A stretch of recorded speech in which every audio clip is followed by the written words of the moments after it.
আলো নিভিয়ে লাখ লাখ টাকা দিয়েও ফল মিলছে না। সঙ্গমের আকাঙ্ক্ষা বাড়াতে এবার মন্ত্র খুলছে রাশিয়া। জন্মহার কমে যাওয়ায় রুশ প্রেসিডেন্ট ভ্লাদিমির পুতিনের কপালে পড়েছে চিন্তার ভাঁজ। সন্তান উৎপাদন বৃদ্ধি করতে নতুন মন্ত্র খোলার পরিকল্পনা করেছেন তিনি। Hi everyone, welcome back to my channel অঞ্জনার ম্যাঞ্জনা। বন্ধুরা, তোমাদের সকলকে আমার এই ছোট্ট ইউটিউব চ্যানেলে স্বাগত জানাই। একদিকে যুদ্ধ, অন্যদিকে তরুণ তরুণীদের সন্তান ধারণে অনীহা, ফলে হু হু করে কমছে জন্মহার। সেই পরিসংখ্যান হাতে আসতেই চোখ কপালে উঠেছে রুশ প্রেসিডেন্ট ভ্লাদিমির পুতিনের। পরিস্থিতি নিয়ন্ত্রণে আনতে নতুন মন্ত্রক তৈরির পরিকল্পনা করেছেন তিনি। সূত্রের খবর, যুবক যুবতীদের মধ্যে যৌন আকাঙ্ক্ষা তৈরির কাজ করবে মস্কোর এই নয়া মন্ত্রক।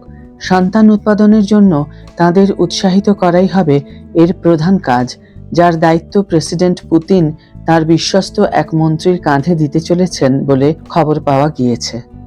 2022 সালের 24শে ফেব্রুয়ারি ইউক্রেন আক্রমণ করে রাশিয়া। তারপর থেকে 2 বছরের বেশি সময় ধরে চলা যুদ্ধে বহু রুশ সৈনিকের মৃত্যু হয়েছে। ব্রিটিশ গণমাধ্যমগুলির দাবি, নিহতের সংখ্যা ইতিমধ্যেই 6 লক্ষ ছাপিয়ে গিয়েছে। যুদ্ধ শুরু হওয়ার ঠিক 2 বছর আগে করোনা অতিমারির জেরে দুনিয়ার অন্য দেশগুলির মতো ক্ষতবিক্ষত হয়েছিল রাশিয়াও। প্রাণ হারান বহু মানুষ। 2021 সালে টিকা আসার আগে পর্যন্ত পরিস্থিতির তেমন বদল হয়নি। এই জোড়া ফলায় হঠাৎ করেই জনসংকটের মুখে পড়েছে রাশিয়া। গোদের উপর বিষ ফোঁড়ার মতো দেখা দিয়েছে আরও একটি সমস্যা। বর্তমান সময়ে সন্তান ধারণে প্রবল অনীহা দেখাচ্ছেন রুশ তরুণীদের একাংশ, যা মস্কোর কর্তাদের কপালে চিন্তার ভাঁজ ফেলেছে। এই আবহে জনসংখ্যা বৃদ্ধির জন্য 2022 সালের আগস্টেই বড় ঘোষণা করেন প্রেসিডেন্ট পুতিন। 10 ও তারও বেশি সন্তানের জন্ম দিলে সরকারের তরফে মোটা টাকা উপহার দেওয়া হবে বলে ঘোষণা করা হয়েছে। যদিও তা রুশ সমাজে সাড়া ফেলেছিল এমনটা নয়।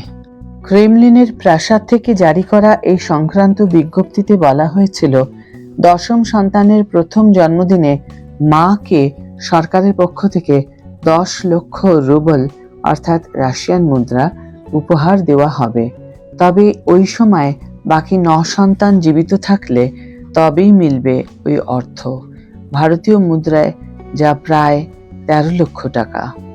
রুশ রাজনৈতিক বিশেষজ্ঞ জেনি ম্যাথার্স জানিয়েছেন, সোভিয়েত যুগে সন্তান উৎপাদন বৃদ্ধির জন্য এই ধরনের প্রকল্প চালু ছিল, যার পোশাকি নাম ছিল মাদার হিরোইন। 1944 সাল থেকে 1991 সাল পর্যন্ত চালু ছিল এই প্রকল্প। দেশের জনসংখ্যা কমে যাওয়ায় ফের তা চালু করেন রুশ প্রেসিডেন্ট পুতিনের। চালু করা এই প্রকল্প রুশ তরুণীদের মনে সেভাবে দাগ কাটতে না পারায় পরবর্তীকালে নতুন পরিকল্পনা করে মস্কো।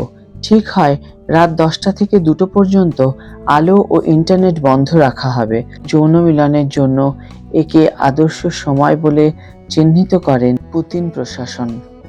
মস্কোর কর্তা ব্যক্তিদের যুক্তি ছিল, রাতে দীর্ঘক্ষণ আলো এবং ইন্টারনেট ব্যবহারের সুযোগ থাকায় তরুণ তরুণীদের মন বিভিন্ন খাতে প্রবাহিত হওয়ার সুযোগ থাকছে, ফলে সঙ্গমের উৎসাহ হারাচ্ছেন তারা।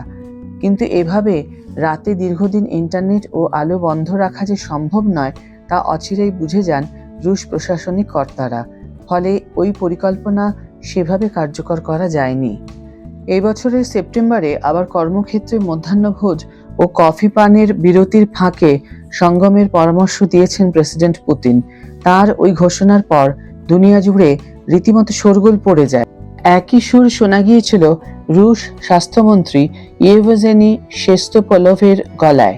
চাকুরিজীবী তরুণ তরুণীদের অত্যধিক সঙ্গম এবং একাধিক সন্তানের জন্ম দেওয়ার কথা বলতে শোনা গিয়েছে তাকে।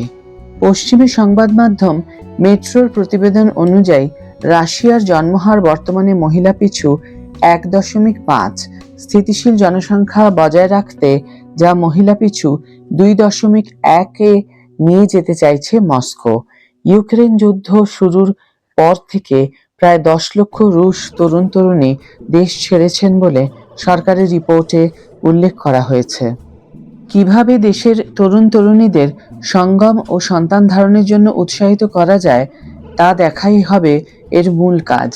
নতুন মন্ত্রক থেকে সন্তান পালনের জন্য দেদার অর্থ বিলি করার পরিকল্পনা রয়েছে, তবে ক্রেমলিন জানিয়েছে জন্মহারের সমস্যা মেটাতে আগামী দিনে যে রুশ যৌন মন্ত্রকের জন্ম হবে তার বিরুদ্ধে ইতিমধ্যেই একটি পিটিশন দাখিল করা হয়েছে। বিয়ের রাতে মধুচন্দ্রিমার জন্য হোটেলের ঘর বুকিংয়ের টাকাও সরকার থেকে দেওয়ার ইচ্ছা রয়েছে পুতিন সরকারের। উল্লেখ্য, পূর্ব ইউরোপের এই দেশটির বিভিন্ন এলাকায় ইতিমধ্যেই সন্তানের জন্ম দেওয়ায় দম্পতিকে দেদার টাকা দেওয়া হচ্ছে।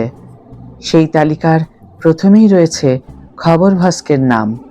সেখানে মাতৃত্বের স্বাদ পাওয়া 18 থেকে 23 বছর বয়সী তরুণীরা পুরস্কার হিসাবে সরকারি অর্থ পাচ্ছেন। রাশিয়ার চেলিয়াবিনস্ক অঞ্চলে 24 বছরের কম বয়সে এছাড়া বর্তমানে বিনামূল্যে মহিলাদের প্রজনন ক্ষমতা পরীক্ষার ব্যবস্থা রয়েছে রাশিয়ায়। পাশাপাশি নিষিদ্ধ রয়েছে গর্ভপাত। আগামী দিনে এই সমস্ত কাজ নতুন যৌন মন্ত্রকের নির্দেশে চলবে বলে জানা গিয়েছে।